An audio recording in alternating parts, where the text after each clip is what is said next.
Hello guys, welcome back to CMA with Keval Darji YouTube channel. और मैं हूं आपका केवल दर्जी और आज हम बात करने वाले हैं आपके chapter number 2.3 legal and intellectual property rights. Okay, IPR.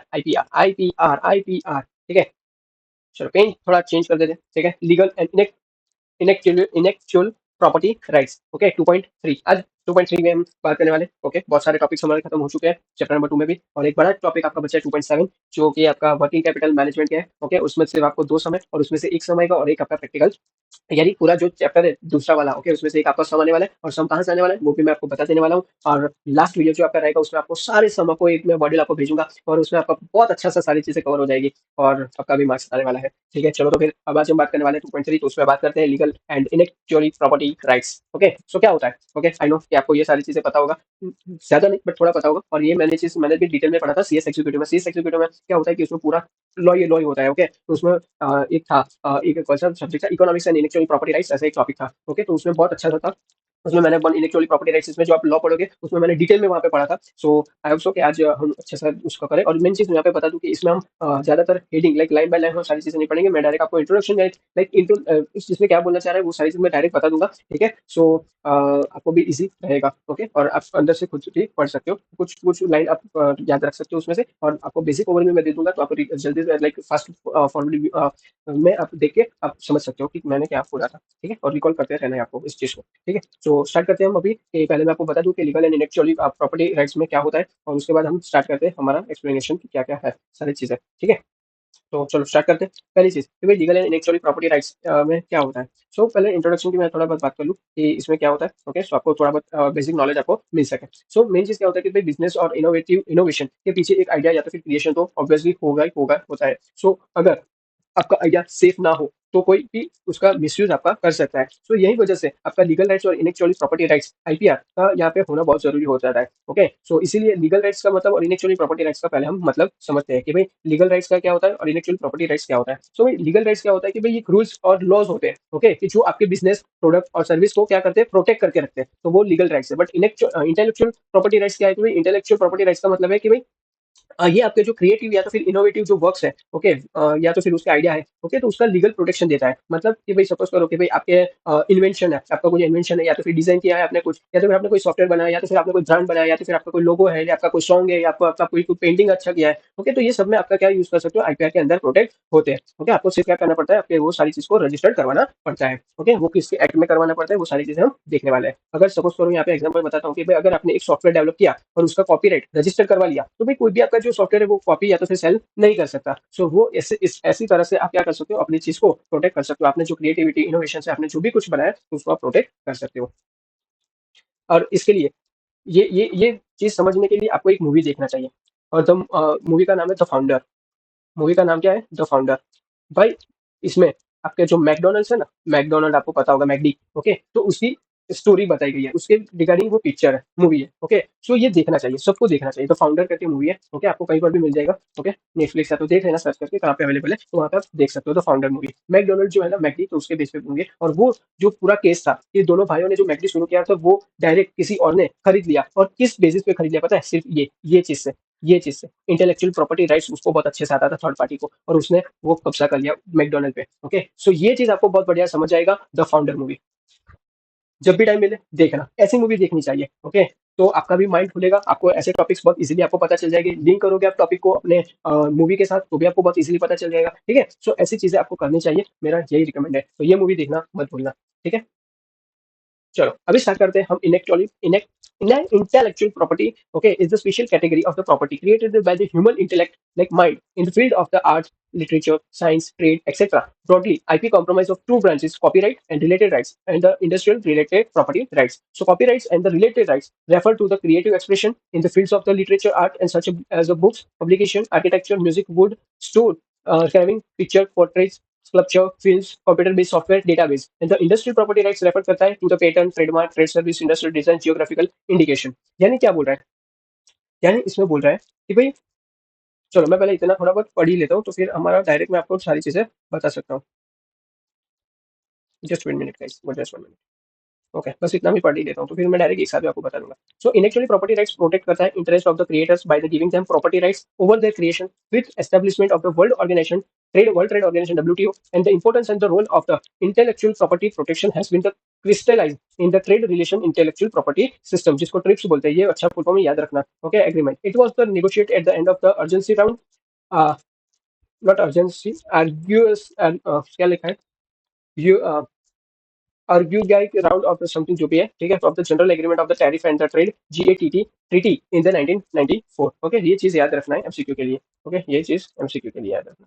और इसका फुल फॉर्म भी आपको याद रखना है for the MCQ. TRIPS trips है तो उसका फुल फॉर्म क्या है, तो trade related intellectual property system. ठीक है. सो ये हमने दो पैराग्राफ पढ़ा, तो बोलना क्या चाह रहा है. सो मेन चीज इसमें है कि भाई पहले आपको मैं थोड़ा बोलता रहूंगा. सो भाई इंटेलेक्चुअल प्रॉपर्टी यानी क्या होता है कि भाई आईपी. ओके, इंटेलेक्चुअल प्रॉपर्टी यानी आईपी. सो एक स्पेशल टाइप का आपका प्रॉपर्टी है कि जो हमने जो ह्यूमन इंटेलेक्ट, ओके, यानी भाई इंसानी दिमाग से वो जो होता है वो क्रिएट होता है. यानी कि भाई ये फिजिकल एसेट जैसा लैंड, बिल्डिंग या तो फिर मशीनरी, ओके, के जैसे नहीं है. ये क्या होता है कि आपके आइडियाज, लाइक मेन चीज ये बोलना चाह रहा हूँ मैं कि भाई ये जो फिजिकल एसेट जो होता है ना, जैसे आपका लैंड हो गया, बिल्डिंग हो गया, मशीन हो गया, वैसा नहीं होता ये क्या होता है कि बल्कि ये आइडियाज होता है, इनोवेशन होता है, क्रिएटिव वर्क्स होता है. ओके, और इन्वेंशन होता है. ओके, वो रिप्रेजेंट करता है आपका आईपी. लाइक आईपी का मेन मकसद ही क्या होता है कि भाई आपका जो क्रिएशन और इनोवेशन को लीगल प्रोटेक्शन मिले और कोई भी बिना आपकी परमिशन के उनको मिसयूज या तो फिर यूज ना कर सके. यानी आपका जो आईपी का यूज बहुत वाइड फील्ड में भी होता है, जैसे कि आपका arts, literature, music, film, software development, science, trade और बिजनेस, ये सारी चीजों में आपका क्या चीज मेन यूज होता है, तो आपका आईपी का यूज बहुत चीज होता है. और आईपी को हम ब्रोडली दो मेजर में क्या करते हैं, कैटेगराइज करते हैं. यहाँ पे जो लिखा था दो, ओके, दो चीज में हमने कैटेगराइज करके रखा है. एक copyrights and related rights and industrial property rights. Okay, तो ये दो चीज होता है, कॉपीराइट्स एंड रिलेटेड राइट्स, और दूसरा होता है आपका इंडस्ट्रियल प्रॉपर्टी राइट्स. और कॉपीराइट्स और रिलेटेड राइट्स में बेसिकली आपके क्रिएटिव वर्क्स को प्रोटेक्ट करते हैं, जैसे कि books, article, publication, painting, sculptures, music, film, architecture और सॉफ्टवेयर. अगर आपने एक ओरिजिनल सॉन्ग कंपोज किया या तो फिर एक सॉफ्टवेयर कोड लिखा, तो भी कॉपीराइट के थ्रू आपके क्या कर सकते हो, वर्क को लीगली प्रोटेक्ट किया जा सकता है और कोई भी बिना परमिशन के उसको यूज किया तो फिर कॉपी या तो फिर सेल नहीं कर सकता. सो ये राइट्स इंश्योर करता है कि भाई आपकी जो क्रिएटिविटी और इनोवेशन के जो क्रिएटर्स का काम सिक्योर रहे और उन्हें उसका इकोनॉमिक बेनिफिट भी मिलता रहे. ओके, और दूसरी तरफ क्या होता है आपका इंडस्ट्रियल प्रॉपर्टी राइट्स, जिसमें क्या होता है कि भाई बिजनेस और इंडस्ट्रियल क्रिएशन को कवर करता है. इसमें आपको patent, trademark, trade service, industrial design और जियोग्राफिकल इंडिकेशन आते हैं. ओके, अभी पेटेंट्स है तो उसमें नए इन्वेंशन को आपको प्रोटेक्ट करता है. जैसे कि अगर आपने एक सपोज करो कि एनर्जी एफिशिएंट मोटर डिजाइन किया, तो भाई पेटेंट लेने से कोई उसको, ओके, बिना परमिशन के मैन्युफैक्चर या तो फिर सेल नहीं कर सकता. ओके, फिर ट्रेडमार्क आता है. तो ट्रेडमार्क क्या होता है कि भाई ट्रेडमार्क में आपके ब्रांड, आपके लोगो या तो फिर आपके स्लोगन जो आपके टैगलाइन रहता है, ओके, उसको प्रोटेक्ट करता है. जैसे कि नाइकी का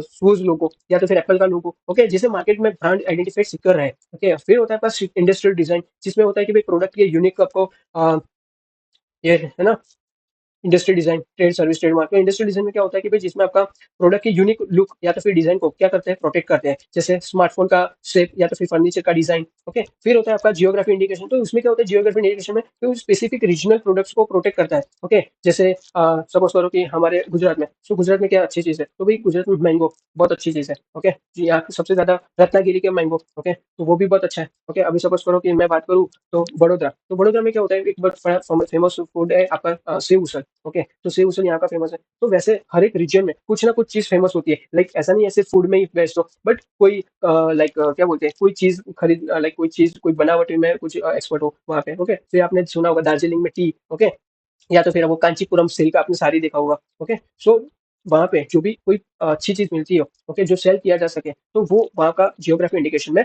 आपको लिस्ट करवा सकते हो.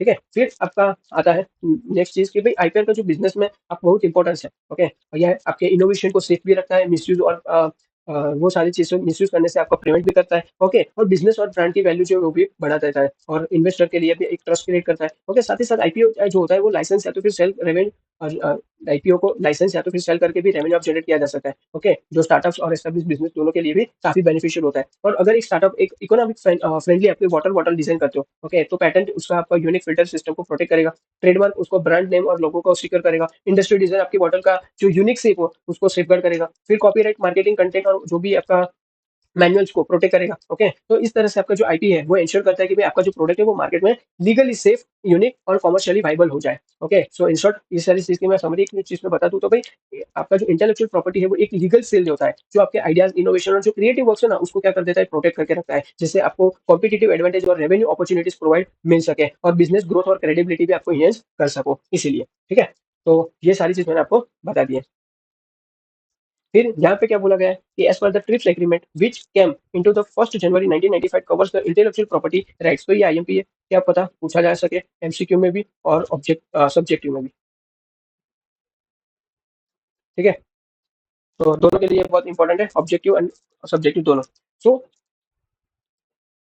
इसमें आपको ट्रिप्स एग्रीमेंट में आपको क्या है, विच कैम इनटू इफेक्ट 1 जनवरी 1995 में covers the intellectual property rights cover किए गए। क्या क्या है, तो फर्स्ट आपका कॉपीराइट एंड रिलेटेड राइट्स, फिर आपका trademarks including service, geographic indication, industrial design, patent include the protection of new variety of plants, layout design, okay, जिसको क्या बोलते हैं टॉपोग्राफिक ऑफ इंटीग्रेटेड सर्किट्स, फिर undisclosed information including the trade secrets and test data.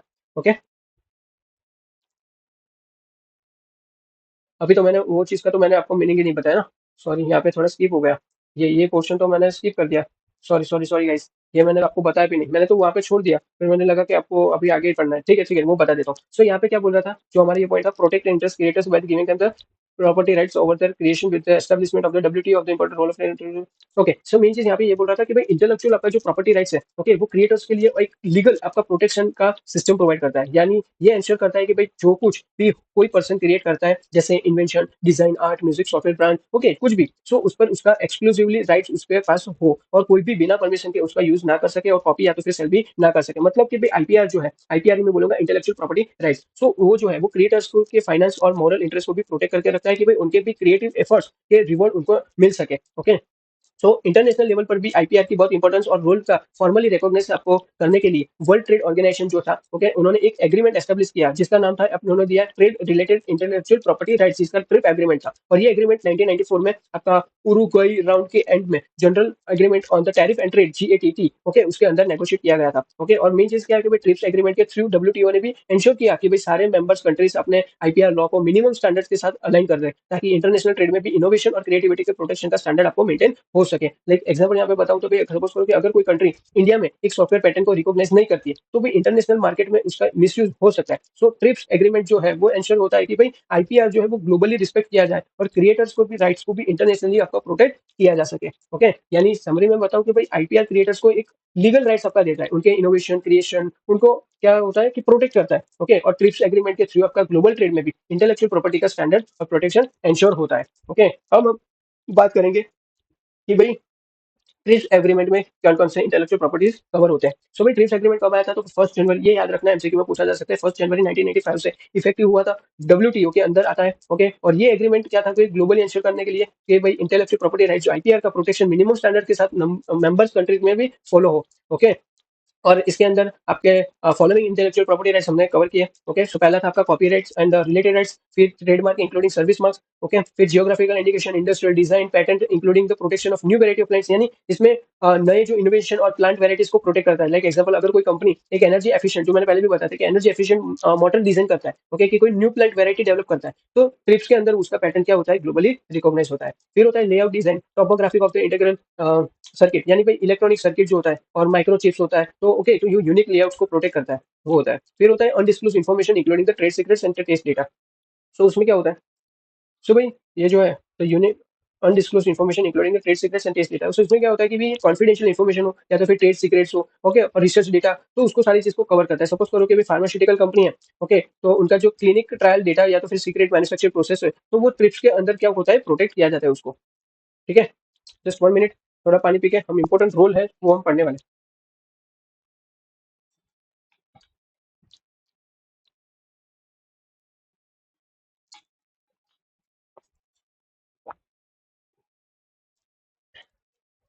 चलो, अभी हम बात करने वाले हैं, अभी तो हमारा एक पेज भी खत्म नहीं हुआ, तो बहुत डिटेल में जा रहा हूँ।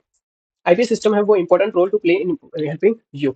ओके, सो भाई कैसे, लाइक मेन चीज यहाँ पे क्या बोल रहा है कि भाई यहाँ पे जो बोल रहा है कि भाई आपके इंपॉर्टेंट रोल क्या है to play in helping you. Okay, IP system है, तो भाई protect innovation product service, obviously बात है कि भाई इंटेलेक्चुअल प्रॉपर्टी सिस्टम का जो बिजनेस या तो फिर इनोवेशन में बहुत इंपॉर्टेंट रोल है, लेकिन सिर्फ लीगल प्रोटेक्शन प्रोवाइड नहीं करना होता है, बल्कि उसका आपका बिजनेस और क्रिएशन को स्ट्रेटेजिक एडवांटेज भी आपको देता है। लाइक पहले आपका होगा कि भाई आईपी सिस्टम के थ्रू आप अपने इनोवेटिव प्रोडक्ट्स या तो फिर सर्विस को प्रोटेक्ट कर सकते हैं, जिससे कोई भी आपके आइडियाज, इन्वेंशन या तो फिर क्रिएटिव वर्क्स को बिना परमिशन के कॉपी ना कर सके।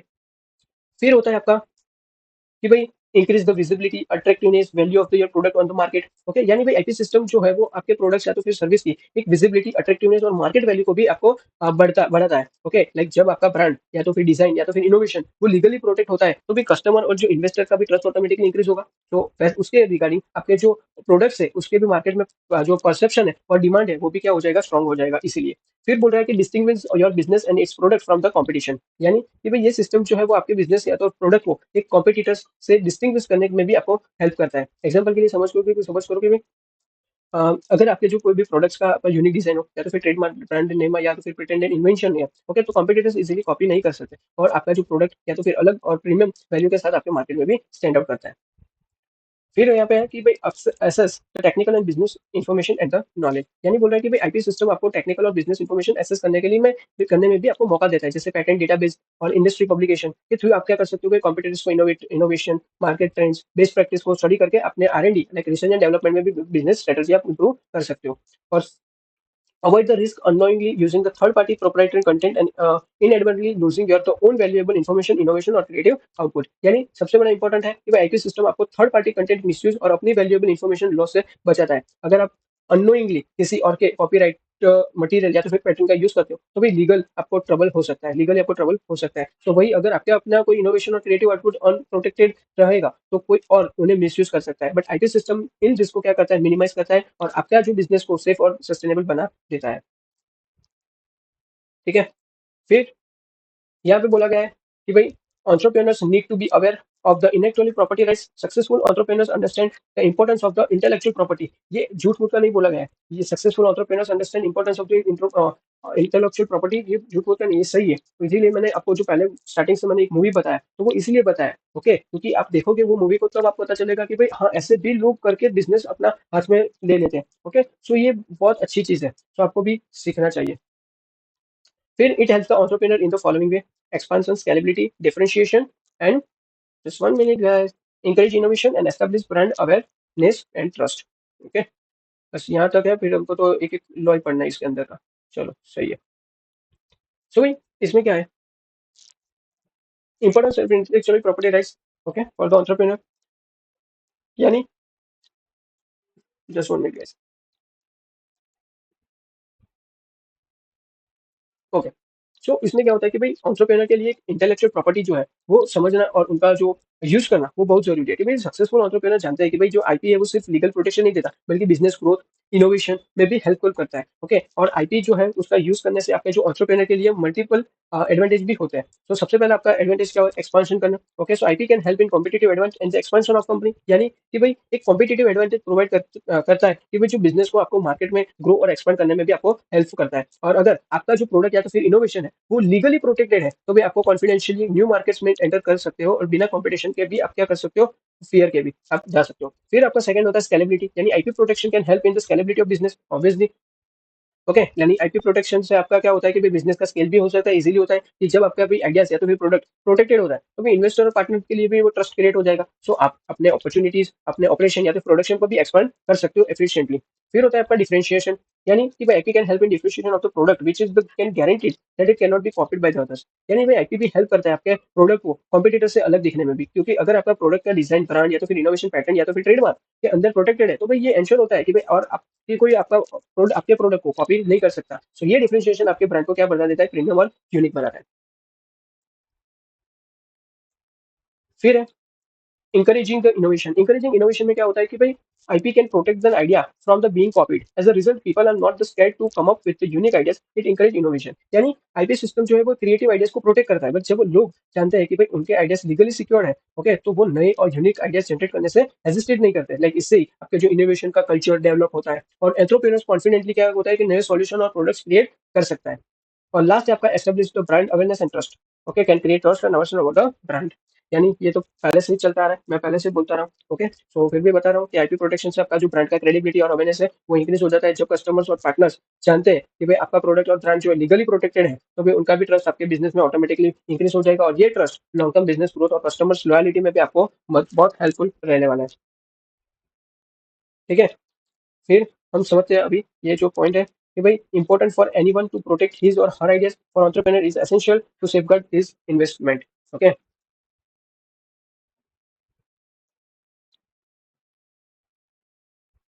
फिर क्या बोला है, intellectual property is the vital to any business process. Entrepreneurs have intellectual property rights on their ideas. Entrepreneurs mainly focus on the bringing their ideas to market and do not pay attention to the aspect of IP. Intellectual property is usually divided into the two branch, namely industrial property and copyrights, and is strongly felt that the under the global competitive environment, stronger IP protection increase the incentive for innovation, raise return to intentional international technology transfer. यानी कि भाई हर एक entrepreneur के लिए आपके जो ideas को protect करना बहुत जरूरी होता है, like, क्योंकि ये उनका इन्वेस्टमेंट और क्रिएटिव आपका एफर्ट्स भी है इसीलिए। और आईपी बिजनेस के लिए एक क्या है, विटल एलिमेंट है कि भाई जो इंश्योर करवाता है कि भाई आपका जो आइडियाज, इनोवेशन और क्रिएटिव वर्क्स लीगल प्रोटेक्शन के अंडर सेफ रहे। और एंटरप्रेन्योर के पास उनके आइडियाज और क्रिएशन पर आपके आईपी राइट्स होते हैं, तो लेकिन अक्सर वो सिर्फ अपने आइडियाज को मार्केट में लेना और बिजनेस ग्रो करने पर ही फोकस करते हैं। तो और आईपी प्रोटेक्शन के एस्पेक्ट को इग्नोर कर देता है। ओके, सो मेनली आपको क्या ध्यान रखना है कि यहाँ पे इंटेलेक्चुअल प्रॉपर्टी में क्या है, दो ब्रांचेस आपको डिवाइड होती है। कितनी?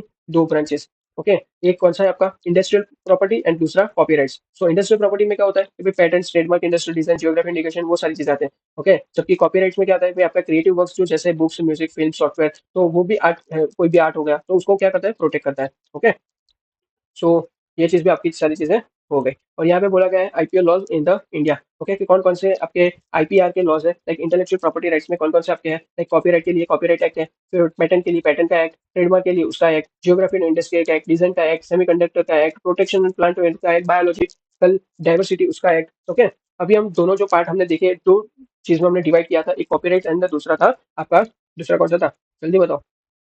Industrial property. ओके, तो ये दोनों के हम अलग अलग इंडिविजुअली बात करने वाले हैं। तो फर्स्ट हम देखने वाले हैं क्लास ऑफ कॉपीराइट। तो ये शुरू करने से पहले थोड़ा बहुत एक मिनट का थोड़ा ब्रेक, पानी पी लेता हूँ एंड देन हम स्टार्ट करते हैं।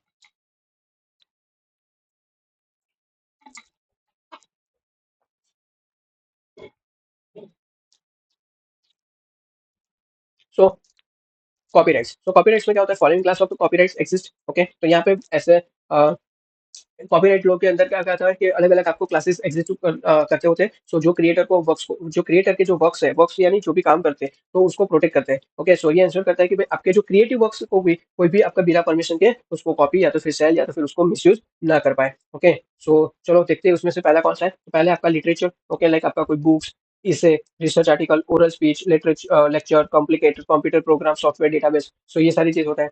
फिर आपने देखा ही होगा। ओके, ये सारी चीज आपको पता ही होगा। फिर ड्रामेटिक्स आपका स्क्रीन प्ले, ड्राम हो गया, साउंड रिकॉर्डिंग। ओके, फिर आर्टिस्ट में आपका ये सारी चीजें अंदर आपके देख लेना, ड्राइंग, पेंटिंग, लोगो, मैप, चार्ट, फोटोग्राफ्स, ये सारी चीज। फिर म्यूजिकल, फिर आपका सिनेटोग्राफिक फिल्म्स। ओके, सो ये सारी चीज पे आप क्या करवा सकते हो, कॉपीराइट का एक्ट आपको गवर्न करता है कि आप ये इसका कॉपीराइट आप ले सकते हो।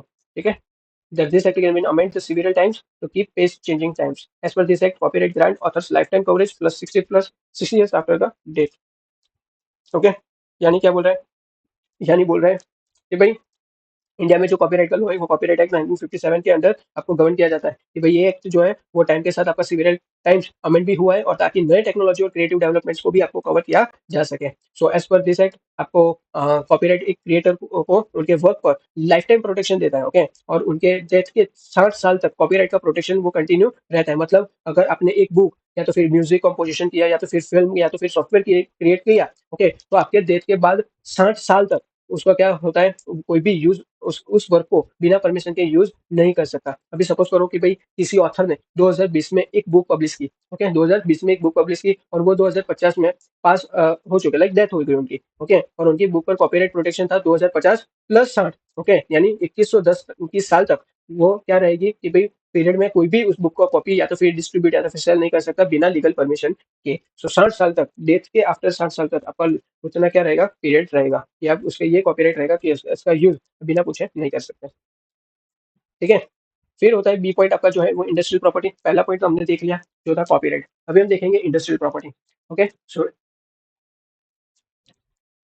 अभी हम बात करेंगे इंडस्ट्रियल प्रॉपर्टी के बारे में। तो इंडस्ट्रियल प्रॉपर्टी में क्या क्या चीज कवर होती है, वो सारी चीजें, और एक एक करके हम उसको डिटेल में पढ़ने वाले हैं।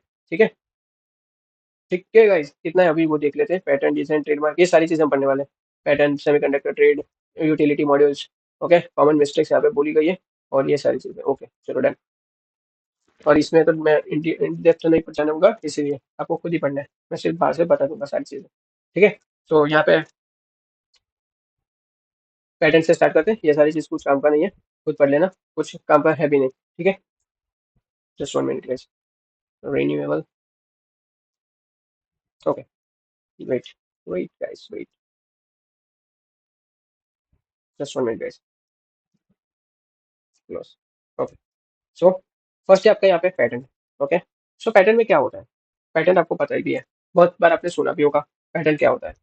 ओके, सो सारी चीज़ यहाँ पे मैं बता देता हूँ, आप अंदर का जो है वो आपको खुद से रीड करना है, मैं आपको सिर्फ पैटर्न के बारे में सारी चीज़ मैं आपको इन्फॉर्म कर दूंगा, जो मुझे इंपॉर्टेंट लग रहा है वो सारी चीज़ है। ठीक है, सो पैटर्न क्या होता है कि भाई पैटर्न एक आपका लीगल राइट है, जो गवर्नमेंट के द्वारा आपको इन्वेंटर, ओके, इन्वेंटर को दिया जाता है। इन्वेंटर यानी जो इन्वेंशन कुछ करता है उसको। तो ये इन्वेंटर कौन है, तो भाई एक्सक्लूसिव राइट देता है जो कोई भी उसका इन्वेंशन बिना परमिशन के ना बना सके, ओके, उसे यूज ना कर सके या तो फिर बेच ना सके, ओके, लाइक, और ना तो फिर कोई इंपोर्ट कर सके या तो फिर एक्सपोर्ट कर सके।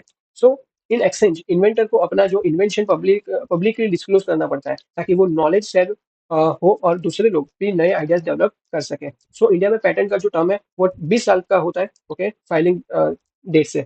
अगर आपके पैटेंट वो है patent cooperation treaty, PCT, okay, उसके अंदर फाइल होता है, ओके, पीसीटी के अंदर ये फाइल होता है। ओके, और ये 20 साल तक, 20 साल इंटरनेशनल फाइलिंग डेट से आपका काउंट होगा, लाइक जब भी आपने पैटेंट फाइल किया वहां से 20 साल आपका काउंट होगा।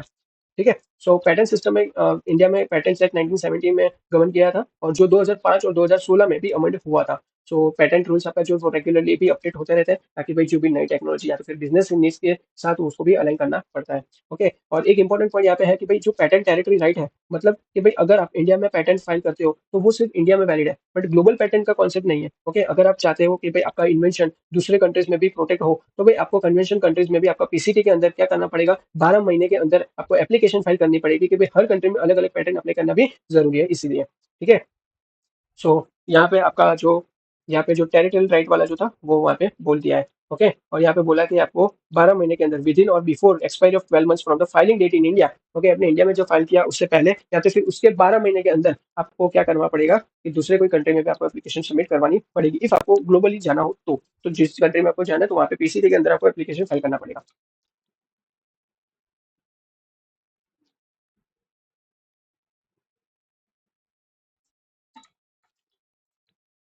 ओके, और यहाँ पे पीरियड बोल दिया है 20 साल तक from the date of filing of application. ठीक है, तो ये सारी चीजें कवर हो चुकी है, इसमें कुछ और ज्यादा बात नहीं बोली गई। फिर आपका आता है एक सेकंड, डिजाइन, डिजाइन एक्ट 2000।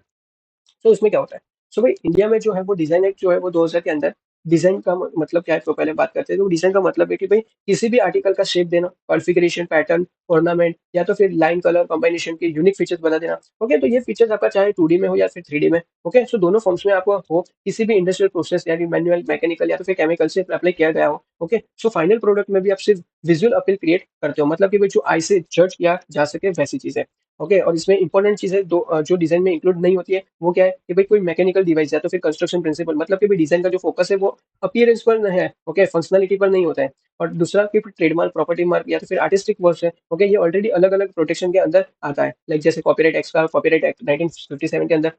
फिर जो आर्टिस्टिक वर्क है तो उनका trade and merchandise marks act 1958 के अंदर आएगा। ओके, सो तो वो सारी चीजें इसमें नहीं फॉलो होगा। ठीक है, फिर आपका होता है ट्रेडमार्क, थर्ड आपका ट्रेडमार्क। सो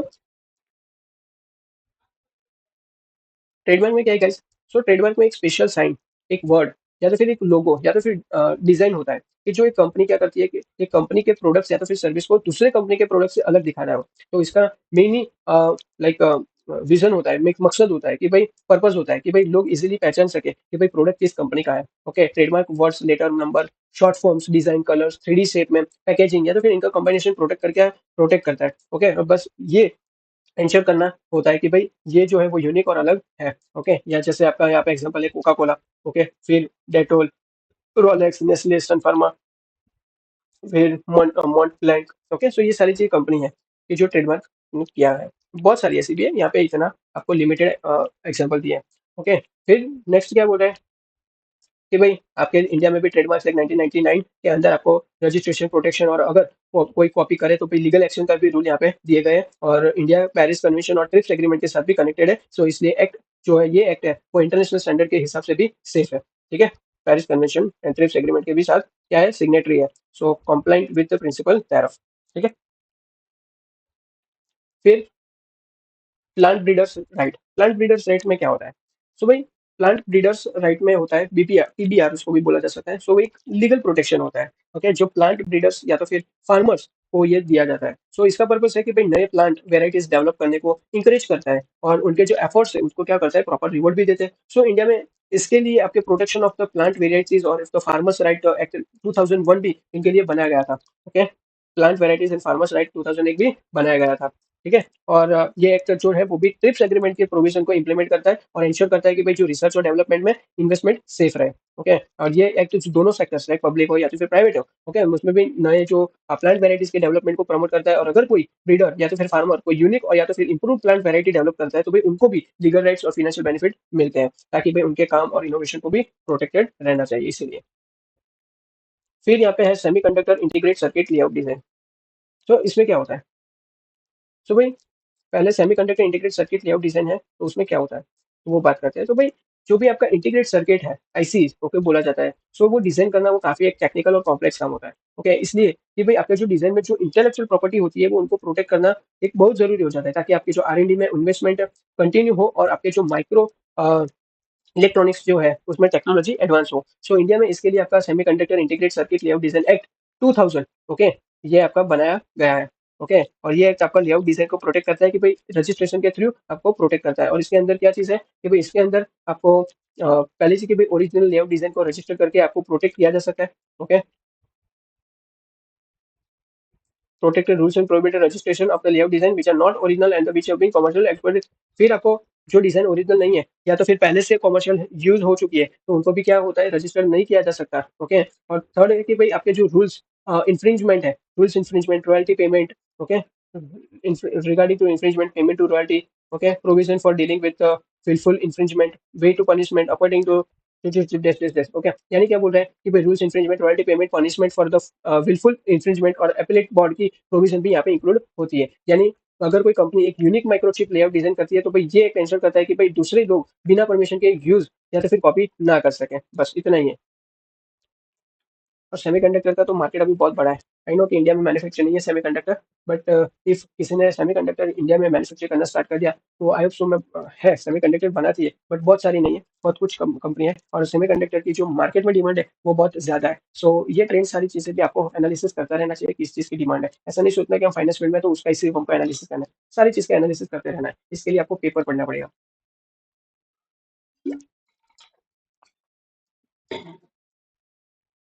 ओके, अभी आता है ट्रेड सीक्रेट।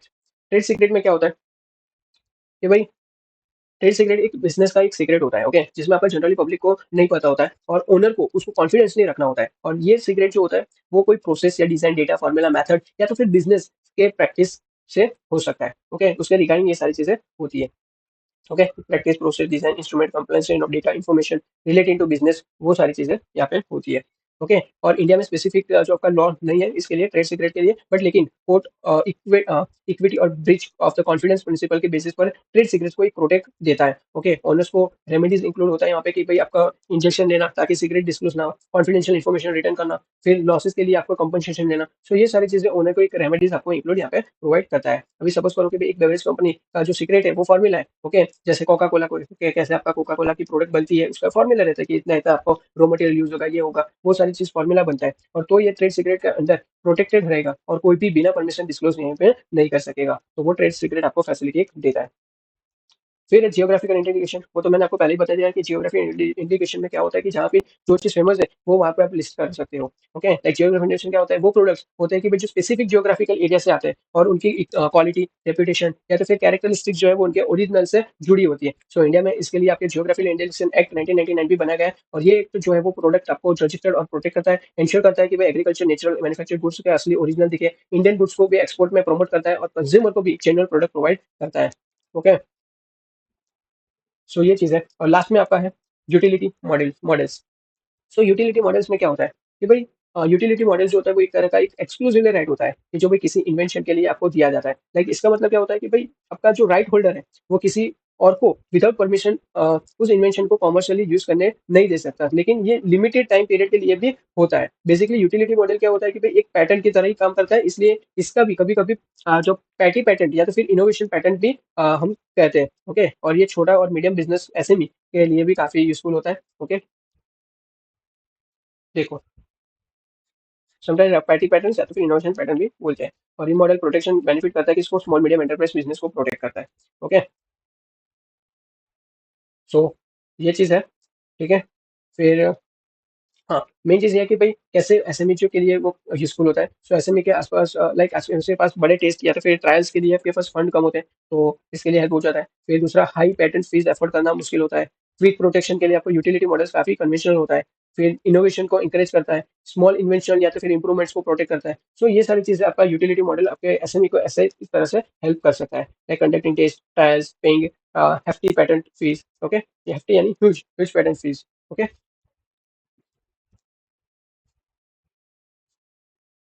फिर यहाँ पे है कॉमन मिस्टेक्स। ओके, ये लास्ट है आपका, यहाँ पे आपका चैप्टर खत्म हो जाएगा। ठीक है, अभी कॉमन मिस्टेक में क्या बोला है कि भाई एंटरप्रेन्योर्स के लिए आपका जो आईपी है वो बहुत इंपॉर्टेंट होता है, बट लेकिन कई बार क्या होता है, कॉमन मिस्टेक की वजह से उनके आइडियाज या तो फिर बिजनेस को एक रिस्क हो जाता है। सो ये मिस्टेक आपको कुछ इस तरह से आपको मिलती है। फर्स्ट होता है कि भाई आपका जो आईपी को इंपॉर्टेंट ना समझना। Okay, not considering IP is important. फिर not able to conduct the sufficient research, यानी सफिशिएंट रिसर्च आप ना करो। ओके, लाइक आईपी प्रोटेक्शन लेने से पहले आप मार्केट या तो फिर एग्जिस्टिंग पेटेंट या तो फिर ट्रेडमार्क के रिसर्च करना आपको जरूरी होता है, बट आप अवॉइड कर देते हो, वो स्टेज को ही अवॉइड कर देते हो। ओके, और कॉपिंग और लीगल डिस्प्यूट को आप क्या करते हो, अवॉइड कर देते हो। फिर not the paying attention to the trademark trade name, यानी आप ट्रेडमार्क या तो फिर ट्रेड नेम पर आप ध्यान ही नहीं देते हो। ओके, लाइक ब्रांड नेम या तो फिर लोगो को प्रोटेक्ट ना करना, दूसरे बिजनेस के लिए आपका कॉपी करना वो भी इजी बना देगा। फिर failure to have proper agreement in place, यानी भाई पार्टनर्स, एम्प्लॉइज, वेंडर्स के साथ आपको एक एग्रीमेंट ना होना, वो भी ऑनरशिप और उस यूसेज कॉन्फ्लिक्ट को हो सकता है। ओके, कोई भी आपके ये सारी चीजों पर डिपेंड, एग्रीमेंट नहीं होगा तो आपको कुछ भी हो सकता है। ओके, आपको यानी आपके बिजनेस को। फिर होता है आपका failure to protect an idea legally, यानी भाई आइडिया को लीगली आपको प्रोटेक्ट ना करना। ओके, वो भी एक मिस्टेक आपकी बोला जा सकता है। ओके, फिर यहाँ पे बोला है following common pitfalls entrepreneur expressing intellectual property education is key to increase the entrepreneur awareness in IP, what types of IP protection are available, IP system, how to protect their ideas, how to legal enforce their IP rights. तो ये सारी चीजें आपको देनी चाहिए, यानी ये जो कॉमन मिस्टेक है तो उसका सॉल्यूशन क्या है, तो भाई इसका सॉल्यूशन है कि एंटरप्रेन्योर को आईपी एजुकेशन देनी चाहिए ताकि वो अवेयर हो जाए कि कौन सा टाइप का आईपी प्रोटेक्शन अवेलेबल है और कैसे अपने आइडियाज लीगली प्रोटेक्ट करें और आईपी राइट्स एनफोर्स करें। ओके, सो ये आपके तो आपका सॉल्यूशन है। ठीक है, कि आपको एजुकेशन लेना पड़ेगा इंटेलेक्चुअल प्रॉपर्टी के बारे में, और इसके बारे में इंटेलेक्चुअल प्रॉपर्टी के बारे में पूरा कोर्स आता है। ओके, आपको कोर्स भी पढ़ लेना देखना चाहिए। ओके, आप जब सीए में खत्म करोगे तो जो भी मेंबर होते हैं तो उनके लिए उन लोगों ने कोर्स निकाला हुआ है, और वैसे भी एक स्टूडेंट भी हो तो वहाँ पे भी आप देख सकते हो, बट इसलिए क्योंकि आप एक बार क्वालिफाइड होते हो तो आपको अंडरस्टैंडिंग आपको ज्यादा मिलेगी। तो इसके अंदर एक आपका कोर्स होता है इंटेलेक्चुअल प्रॉपर्टी, उसका कोर्स आपको कर लेना चाहिए। फिर आपका लास्ट पॉइंट है scheme available for MSME and the startups with the respect to IPR. Government of India has to formulate the scheme to the spot to innovative capabilities of the innovators who are from the MSME and the startups. यानी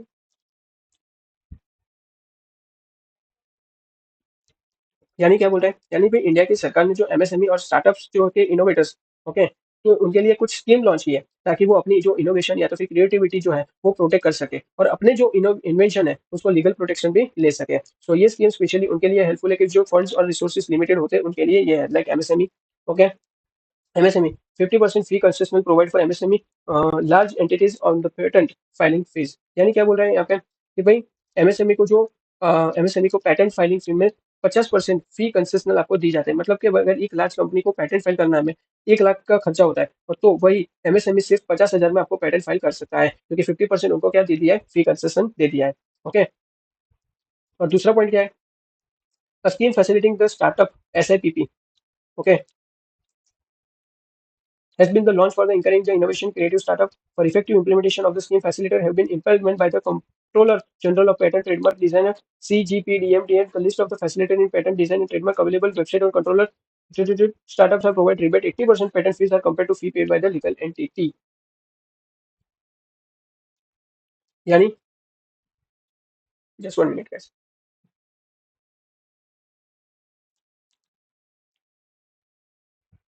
यानी इसमें ऐसे बोला गया है कि जो आपका SIPP है, स्टार्टअप के लिए जो SIPP scheme for the facilitating startups intellectual property protection. Okay, so SIPP scheme का मेन जो एम है वो है स्टार्टअप्स की इनोवेशन और क्रिएटिविटी को एनकरेज करना। सो इसके लिए सरकार ने क्या किया है कि भाई फैसिलिटेटर को एम्पलमेंट किया गया है कि भाई जो स्टार्टअप्स को पैटर्न फाइलिंग और जो भी प्रोसिक्यूशन है तो उसमें भी आपको हेल्प किया जा सके। और फैसिलिटेटर लिस्ट में आपका सीजीपी डीटीएम की वेबसाइट पर अवेलेबल सारी चीजें हो जाएगी। ओके, और स्टार्टअप्स के 80% rebate on the patent fees आपको मिलता है। ओके, मगर एक सपोज करो कि भाई मतलब कि भाई अगर एक कंपनी जो है वो 1 लाख पे करती है तो भाई स्टार्टअप सिर्फ 20,000 रुपए में आप पे कर लोगे। एग्जाम्पल, अगर एक टेक स्टार्टअप है, ओके, उसने ऐप डेवलप किया तो एसआईपीपी के थ्रू आप लो कॉस्ट में भी आप पेटेंट प्रोटेक्ट कर सकते हो। ओके, फिर आपका है एक्सपेडिट एग्जामिनेशन फैसिलिटी। ओके,